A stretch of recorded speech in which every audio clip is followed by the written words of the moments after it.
20. Faire confiance à son cœur. Pièces, maisons et vêtements sont eux aussi doués de conscience. Nous, les humains, ne sommes pas les seuls êtres vivants conscients.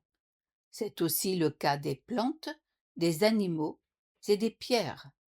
Mais les tables, les chaises et tous les objets existants sur le plan physique possèdent également une conscience et savent ce qui se passe autour d'eux. Malheureusement, rares sont les humains qui prêtent attention à ces êtres vivants. Lorsqu'ils contemplent un arbre, la plupart des gens en voient les feuilles, les branches, l'écorce, etc. Mais ils n'en distinguent pas le visage. Les coléoptères, les escargots et les autres animaux rampants passent généralement inaperçus. Il arrive souvent que les gens les piétinent sans même y prendre garde. Toutefois, si nous voulons que notre monde devienne globalement plus pacifique, il ne faut pas négliger cet aspect des choses. La salle dans laquelle nous nous trouvons actuellement, par exemple, possède elle aussi une conscience, et sait que nous nous trouvons à l'intérieur d'elle, tout comme les chaises savent que nous sommes assis sur elles. Pour un séminaire comme le nôtre, le fait que la salle nous apprécie présente un grand avantage. Si elle voulait ne pas avoir affaire à tout ce baratin ésotérique, l'ambiance du séminaire s'en trouverait affectée. Nous serions alors installés dans une pièce qui ne nous aime pas et qui préférerait nous expédier au diable Vauvert. Fort heureusement, la plupart des salles sont ravies d'accueillir nos séminaires. Il n'en faut pas moins veiller à ce genre de circonstances. Cela vaut aussi notamment pour les appartements en location. Quand vous quittez votre appartement pour un autre, il serait sage de lui dire au revoir au moment de déménager. Il l'entendra et le mémorisera. Dans le cas contraire, il risque d'éprouver de la tristesse et d'être encore attaché à vous sur le plan énergétique. Ou bien, habitué à vous, il sera décontenancé parce qu'il ne comprendra ni votre absence, ni la présence soudaine de nouveaux locataires. Au demeurant, on peut communiquer soit avec des pièces particulières, soit avec toute une maison. Il en va de même avec un corps physique. Nous pouvons parler soit au corps dans son ensemble, soit à des parties du corps comme l'estomac, la main, l'œil, etc. Chaque partie du corps a une conscience indépendante. De même, dans une maison, nous pouvons parler à une fenêtre, une porte ou une table en particulier, ou bien à la maison dans son ensemble. Nos vêtements sont également doués de conscience, ce qui signifie qu'ils ont des pensées, des sentiments. Ils savent qu'ils existent, ils savent ce qui se passe autour d'eux et qu'ils sont capables de communiquer. Ainsi, nous sommes tous entourés d'êtres conscients et pouvant communiquer, avec lesquels nous sommes connectés 24 heures sur 24. En théorie, nous pouvons entrer en relation avec eux, mais en pratique, cela n'a rien de systématique, car certains ne tiennent pas spécialement à s'adresser à nous, pour une raison ou pour une autre. Ainsi, même une table peut se mettre en colère ou se fâcher et ne plus vouloir vous parler. Bien que nous soyons constamment en lien et en communication avec tout ce qui existe, la plupart du temps, nous ne nous en rendons pas compte. Si plusieurs personnes parlent à cette table-ci, certaines obtiendront une réponse, d'autres non. Mais, à y regarder de plus près, on constate que certains communiquent consciemment avec la table dans leur conscience quotidienne et que d'autres reçoivent la réponse de la table dans leur subconscient, leur conscience quotidienne jugeant à tort, qu'ils ne sont pas du tout en mesure de parler aux tables. En ce moment même, chacun d'entre nous est en communication avec cette salle et avec la chaise sur laquelle il est assis, et au-delà avec sa propre âme, ses compagnons spirituels et tout le reste. Seulement, nous ne le remarquons pas, du moins pas toujours et pas pour tout. Chez les personnes aptes à percevoir les champs énergétiques, les auras ou d'autres informations subtiles, cette perception a lieu dans la conscience quotidienne. Les autres perçoivent tout cela aussi, mais inconsciemment. C'est la seule différence. Nous rencontrons le même phénomène à travers le spectre des couleurs. Vous savez tous qu'il existe beaucoup plus de couleurs que celles que l'œil humain peut normalement percevoir. La science parle de lumière visible et de lumière invisible. Il en va de même pour toutes les autres formes d'énergie. Certains ne voient, dans leur conscience quotidienne, qu'une infime partie de la multitude d'énergies qui nous entoure, tandis que d'autres en perçoivent davantage, alors que l'ensemble du spectre énergétique est toujours là. Par exemple, nous sommes tous constamment environnés par un nombre incalculable de fréquences sonores. Si nous les percevions toutes consciemment, nous serions complètement dépassés. Afin de nous protéger, la plupart de ces fréquences sont dirigées vers notre subconscient. Risques liés à la régression et la validité des vérités universelles.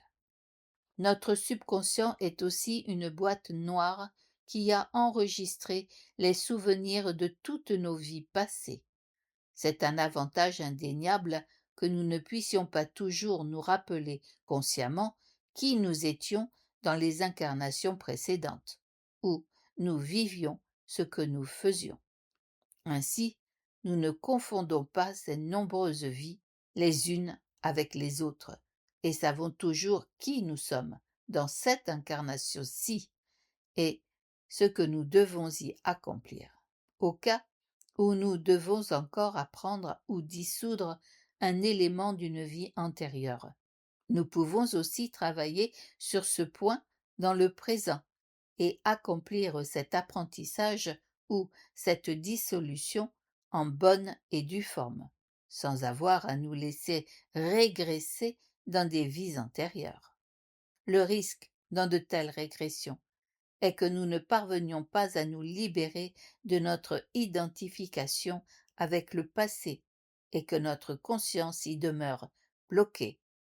Et ce ne serait pas particulièrement utile, car nous vivons tout de même dans le présent et devons accomplir nos missions hic et nunc. Dès que nous pensons à quelque chose, notre esprit nous y accompagne automatiquement. Si nous nous mettons à songer au soleil, par exemple, une partie de nous se trouve immédiatement à proximité de celui-ci. C'est pourquoi il est essentiel que nous ne cessions de rassembler notre conscience, pour ainsi dire, afin de pouvoir nous concentrer sur l'ici et maintenant. Une régression conduit notre conscience à voyager dans le passé et donc dans la vibration de l'époque. Or, tout ce que nous avons appris dans nos vies passées a contribué à augmenter notre vibration. Il en va de même pour tout ce que nous apprenons aujourd'hui et apprendrons encore à l'avenir. Tout cela augmente notre vibration actuelle. Cette élévation de notre vibration et cet élargissement de notre conscience sont l'alpha et l'oméga du jeu de l'oubli, car la mission qui revient à l'humanité tout entière est de nous éveiller à la fin de ce jeu. Il y a fort longtemps, des milliers voire des dizaines de milliers d'années, vous vous êtes tous déclarés prêts à participer à un jeu de l'oubli et à venir sur Terre pour y subir une anesthésie générale de la conscience à nul autre pareil dans l'univers. Auparavant, Vous étiez tous des êtres pleinement conscients. Puis, dans le cadre du jeu, vous avez tout oublié. Qui vous êtes, d'où vous venez, pourquoi vous êtes ici, qu'il existe davantage que le plan physique, etc. Mais le plus fou dans ce jeu, c'est d'imaginer que nous sommes séparés du divin. Beaucoup évoquent aujourd'hui la nécessité de renouer avec le divin. Dans un sens, ils ont raison, car le véritable enjeu actuel est de retrouver le souvenir de notre origine, de rétablir un lien conscient avec la source et de redécouvrir ce fil qui était toujours là. Dans un autre sens, on peut aussi reconnaître qu'aucune âme n'a jamais été déconnectée de la source, pas même pendant la période d'anesthésie générale. Durant cette période-là, les humains croyaient bel et bien être séparés du divin. Or, il n'en était rien. Peu importe à quel point une personne s'enfonce dans les profondeurs de l'oubli, l'âme ne se séparera jamais du divin. C'est simplement l'humain qui croit être séparé du divin. Mais c'est une illusion. Il y a fort longtemps, vous avez quitté la source pour partir à l'aventure. Votre âme, le moi supérieur, guide et oriente à présent votre vie humaine depuis la sphère spirituelle. Mais cette âme, c'est vous, c'est votre noyau existentiel le plus profond. Vous êtes tous des êtres divins éternels. Il existe des vérités universelles qui ont été vraies de tout temps, qui le sont aujourd'hui et le demeureront à tout jamais. Qu'on les connaisse ou pas, qu'on y croit ou pas, et l'une d'entre elles est que nous sommes tous des êtres divins. En voici une autre. Nous créons notre propre réalité subjective à travers nos pensées, nos sentiments, nos paroles, c'est nos actes. Une autre encore. Nous possédons un système énergétique subtil et des chakras, y compris ceux qui ne croient pas aux chakras. La guidance spirituelle répond aux mêmes règles. Chacun dispose d'une guidance spirituelle. La question étant simplement de savoir si on la remarque consciemment et si l'on accorde de l'attention à cet accompagnement ou non. De plus, nous avons tous un dessein de vie, même si nous l'avons oublié et que notre conscience quotidienne l'ignore. Pour peu que l'éducation, l'école ou que sais-je encore nous écarte de notre dessein de vie, il ne se dissout pas pour autant. Certaines choses peuvent être reportées à plus tard, mais dès que nous sentons que nous nous éloignons de notre chemin de vie, si nous éprouvons le désir sincère de le reprendre, notre guidance spirituelle fera en sorte que nous le retrouvions et l'accomplissions. Laissez simplement jouer l'univers. L'univers ne gaspille pas l'énergie. Tout est comme il doit être, et tout ce qui se passe dans le monde est censé se produire. Si un événement n'est pas supposé avoir lieu, alors il n'arrivera pas. En conséquence, si un épisode actuel de votre vie vous pose problème, ou si vous n'avez aucune stratégie pour aller de l'avant, souvenez-vous simplement de ceci. Tout ce qui doit arriver arrivera, et tout ce qui ne doit pas arriver n'arrivera pas. Laissez jouer l'univers. Les êtres jouent de manière géniale dans l'univers. Libérez-vous de la pression de devoir absolument trouver vous-même une solution pour tout.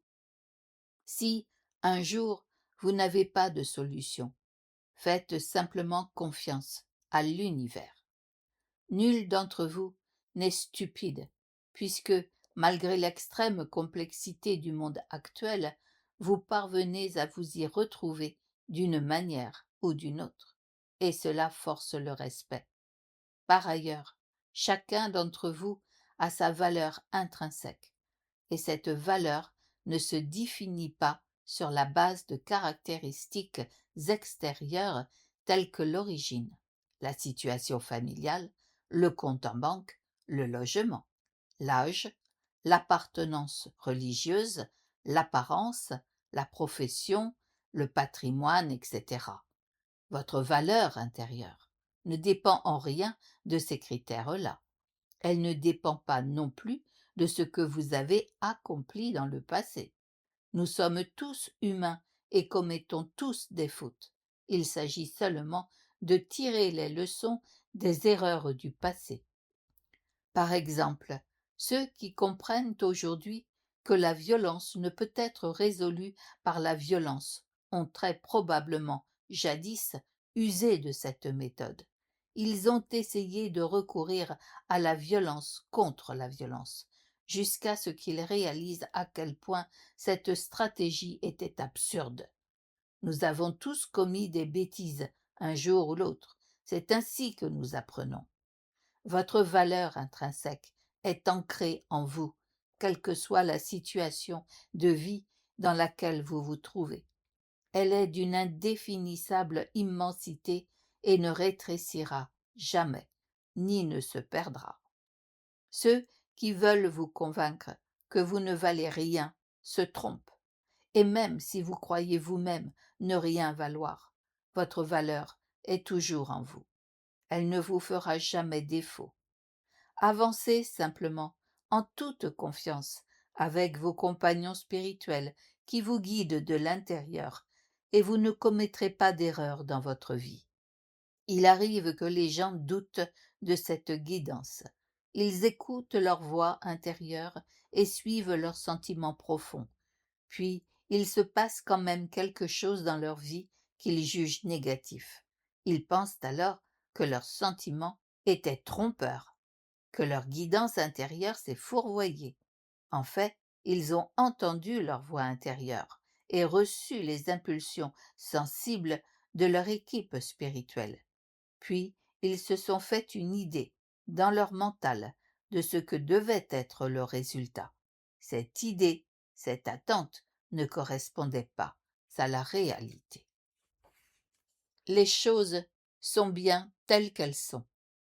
Vous pouvez toujours faire confiance à ce que ressent votre cœur au plus profond de lui. Tant que vous écoutez réellement votre voix intérieure, vous ne pouvez pas prendre de mauvaises décisions. Si quelque chose d'étrange se produit malgré tout, qui ne correspond pas à vos idées, cela vous donne une occasion de faire une découverte. Au pire, vous apprendrez quelque chose, et ce n'est pas vraiment grave. Alors, lâchez prise, détendez-vous, et faites confiance à votre cœur. Il n'existe pas de problème au fond de votre cœur. Les choses y sont toujours bien, telles qu'elles sont. Vous pouvez vous laisser aller, l'esprit tranquille, à l'idée que les choses sont toujours bien, telles qu'elles sont. L'univers ne vous oblige à rien. Vous avez toujours la liberté de décider comment vous voulez vivre votre vie. Alors, vivez votre vie, comme vous l'entendez, et non en fonction des attentes d'autrui. Votre cœur est heureux lorsque vous vivez en accord avec vous-même, ou que votre chemin puisse vous mener. À notre époque, l'essentiel est de faire la démarche de découvrir ce que notre cœur veut vraiment et de le mettre en œuvre, tout simplement. Sans doute, pensez-vous maintenant, j'aimerais bien, mais je n'ai pas le temps pour cela. Ce n'est qu'une excuse. Si une chose revêt une importance suffisante à vos yeux et que vous la placiez assez haut dans votre liste de priorités, alors vous trouverez toujours du temps à lui consacrer. Tout ce qui s'est déjà produit avec sa raison d'être. Nul d'entre vous n'a jamais commis d'erreur absolue et ne s'est jamais retrouvé par inadvertance au mauvais endroit ou dans la mauvaise situation. Si, du point de vue de la source, une expérience avait été absolument mauvaise, vous ne l'auriez tout simplement pas vécue. Tout a un sens et tout est bien comme il est. Peu importe à quel point le monde va devenir étrange, l'humanité surmontera l'avenir. Elle a déjà tant accompli et tant appris. Même les erreurs du passé ont été précieuses. Elles nous ont permis de reconnaître aujourd'hui ce qui est juste. C'est le seul moyen de changer l'avenir de manière positive. Si nous n'avions jamais vécu de guerre par le passé, nous ne pourrions pas affirmer maintenant, avec une détermination totale, nous ne voulons plus de guerre. Nous apprenons ainsi à distinguer ce que nous voulons vraiment de ce que nous ne voulons pas. Ceux d'entre vous qui parviennent à se représenter à quoi doit ressembler un avenir meilleur ont déjà vécu ce mode de vie, dont ils gardent un souvenir inconscient. Il va de soi que l'on ne peut imaginer que ce que l'on a déjà vu, entendu et expérimenté. Par exemple, on ne peut pas imaginer le froid si on ne l'a jamais ressenti. Le fait que vous vous représentiez un avenir meilleur prouve qu'à un moment donné, quelque part, vous avez vécu ainsi pendant un certain temps. En ce sens, non seulement notre passé est déjà enregistré dans nos cellules, mais aussi notre avenir. C'est précisément la raison pour laquelle je suis convaincu que le monde va prendre le tournant du bien. En tant qu'humanité, nous sommes en train d'apprendre ce dont nous ne voulons plus. Nous apprenons que chaque individu est nécessaire pour le changement global à venir. Et en notre fort intérieur, nous en connaissons déjà la trame. Il se peut que l'humanité s'éveille, à l'instant même, en tant que collectif, ou cela peut prendre encore 100 ans.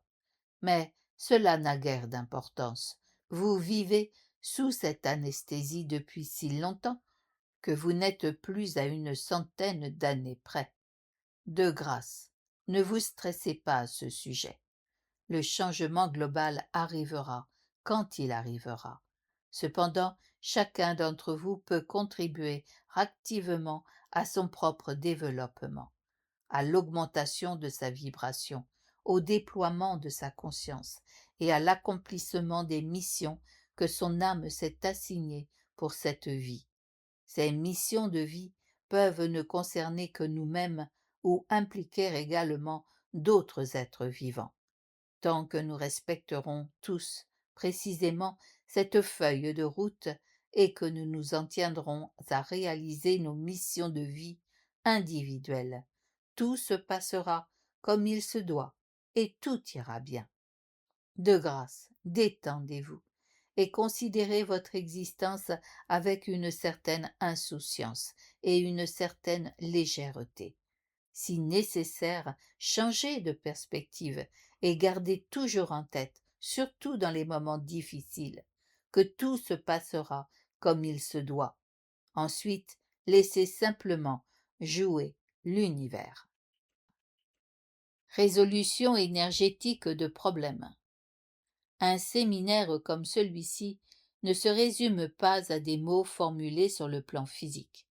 Il s'agit aussi d'un échange énergétique entre les participants.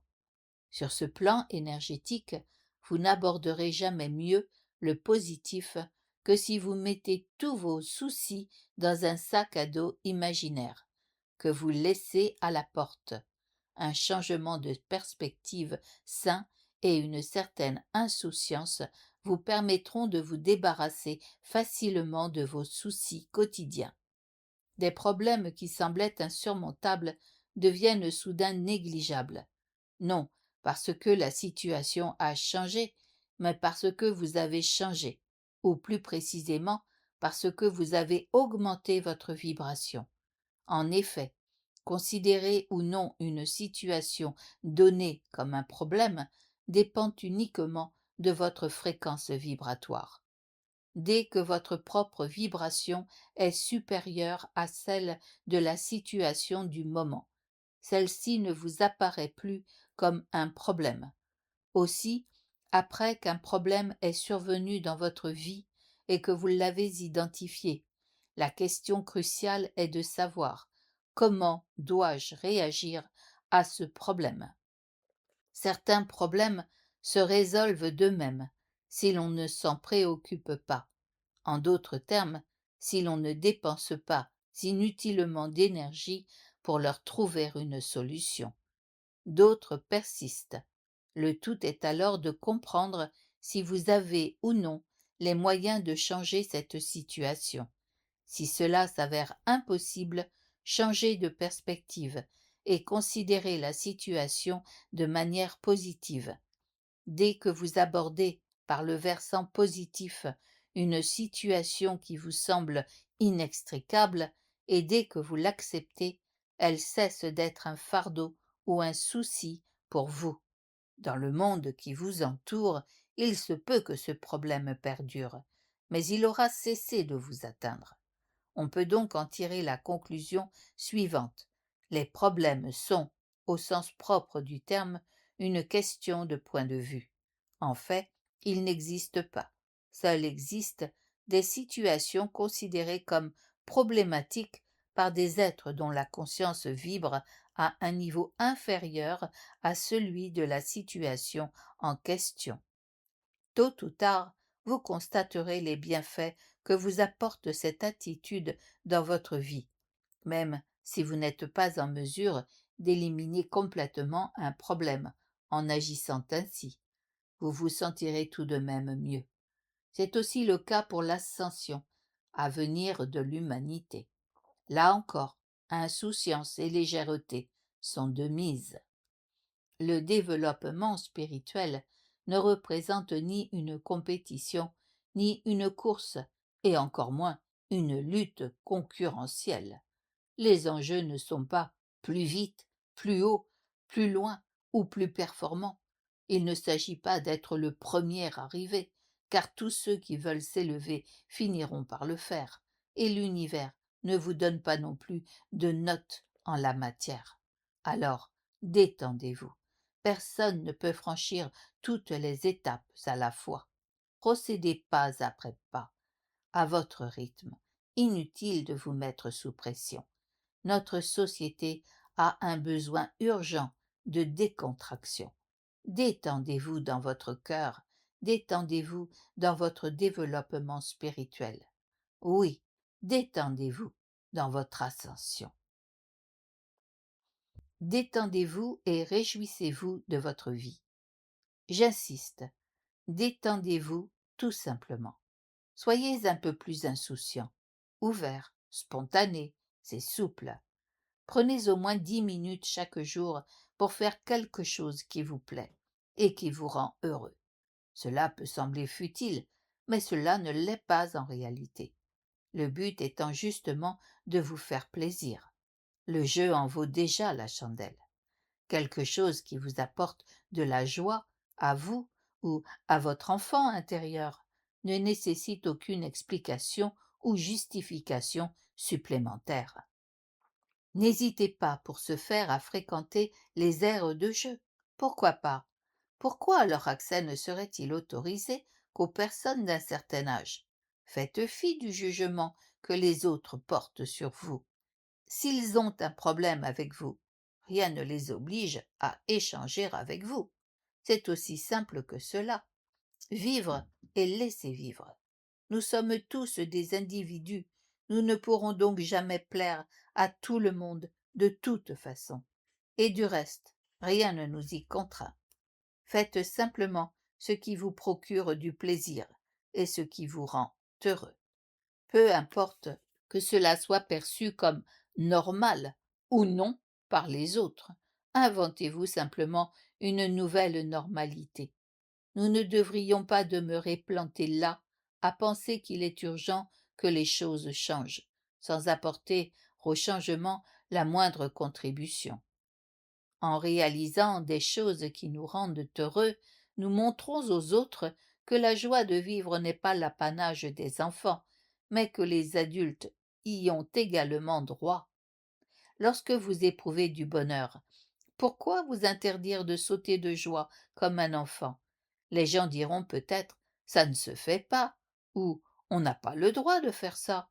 Mais jusqu'à aujourd'hui, je ne sais toujours pas qui est ce on. Si quelqu'un pouvait me donner son adresse, je lui enverrais une lettre expliquant que son attitude n'est plus très actuelle. À notre époque, il est probablement préférable d'être un peu plus original et d'avoir quelques cases en moins que ceux que l'on considère comme normaux. Être dans la moyenne n'est pas une position souhaitable, car les changements ne se produisent pas en se conformant à la moyenne, mais en vivant en toute cohérence notre propre développement intérieur, tel que nous l'avons planifié pour notre incarnation. Soyez simplement vous-même et vivez votre cœur. Notre société actuelle est conçue de manière à nous dissimuler derrière des masques. Il faut un soupçon de courage pour faire tomber ceci et recommencer à être soi-même. Or, chacun de vous a eu le courage de tout oublier et de se soumettre à une anesthésie générale de plusieurs milliers d'années. Cela dépasse peut-être votre capacité d'imagination actuelle, mais c'était incroyablement courageux de votre part. Au regard de cette bravoure originelle, la dose de courage qu'il nous faut rassembler aujourd'hui pour être davantage nous-mêmes est dérisoire. Peut-être notre courage est-il juste un peu endormi et pourra-t-il être rapidement réveillé. Une fois de plus, l'essentiel ici est simplement de mettre la machine en route. L'amour comme essence de toutes les religions. Ceux qui sont en leur fort intérieur et qui vivent leur cœur ne font que des choses qui les rendent heureux et qui sont bonnes pour eux-mêmes et pour les autres êtres vivants. Ces humains-là ne brûlent pas de voiture, ne frappent personne et ne commettent pas de cambriolage. La paix que nous souhaitons tous est ancrée en eux. Utiliser la violence ou se faire la guerre est totalement insensé, et personne n'en sort grandi. Il est tout aussi absurde de croire qu'il existe quelque chose comme une guerre sainte. Beaucoup de religions différentes se côtoient sur terre, mais elles ont toutes la même essence. Si nous expurgeons les religions de tout ce qui a vu le jour uniquement parce que les riches voulaient exercer le pouvoir, mésusant ainsi des religions comme d'un instrument de pouvoir, si nous vidons les religions de tout ce que certains y ont rajouté ou travesti à des époques reculées par ignorance, si nous rétablissons ainsi toutes ces religions dans leur état originel, alors nous trouverons dans chacune d'elles le même message fondamental, l'amour, rien d'autre. Toutes les religions ont pour seule et unique finalité de revenir à l'amour. Jamais, au grand jamais, un Dieu n'a ordonné aux humains de se battre les uns contre les autres, ou n'a approuvé le recours à la violence. Si certains prétendent avoir reçu d'un quelconque niveau supérieur l'ordre de persécuter, de combattre, voire de tuer d'autres personnes, c'est qu'il y a probablement un grain de sable quelque part. De tels abus de pouvoir ont eu lieu sur terre, et s'y produisent encore, mais ils n'ont rien à voir avec la religion au sens premier du terme, et surtout rien à voir avec Dieu. Au contraire, la religion est censée aider les humains à se souvenir de leur origine, à se rappeler que nous pouvons tout résoudre avec amour. Même la paix ne se commande pas. Si nous voulons agir dans la paix, nous devons le faire parce que nous le voulons nous-mêmes et non parce que quelqu'un nous l'a intimé. Il est important que vous fassiez ce que vous voulez vraiment. Ne me faites pas une confiance aveugle. Il va de soi que cette recommandation s'applique aussi à tout ce que j'affirme. Ne faites rien sur la seule base de mes paroles, et ne me suivez pas les yeux fermés. Ne mettez en œuvre mes impulsions que si vous le voulez et considérez que c'est juste. Le changement requiert du courage.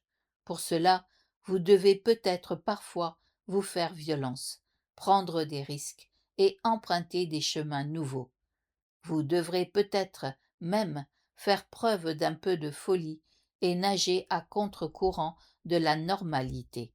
Si vous ne désirez pas sincèrement le changement du fond de votre cœur, vous ne parviendrez pas à mobiliser la force nécessaire et trouverez toujours des excuses et des échappatoires. Toutefois, si vous ajournez certaines décisions, ce qui est votre droit le plus absolu, vous ne changerez rien au fait que, plus tard, disons, dans 100 ans, vous devrez tout de même agir avec courage. Vous ne pourrez pas passer outre, car vous l'avez décidé vous-même dans le dessein de votre âme. Commencez donc simplement par l'étape suivante. Aujourd'hui, demain ou dans 100 ans, comme bon vous semble. Pour le souligner une fois encore, je ne sauverai pas le monde à moi seul. Nous le ferons tous ensemble. C'est l'unique moyen d'agir face à l'immensité du monde. Chaque chose en son temps. Un temps pour traverser certains processus en notre fort intérieur, un temps pour parler à d'autres de certaines choses et un autre pour agir. Bien sûr, la parole est d'or, mais il arrive que l'on parle trop et trop longtemps. Le temps de l'action finit inexorablement par arriver, et je crois bien qu'il est arrivé maintenant.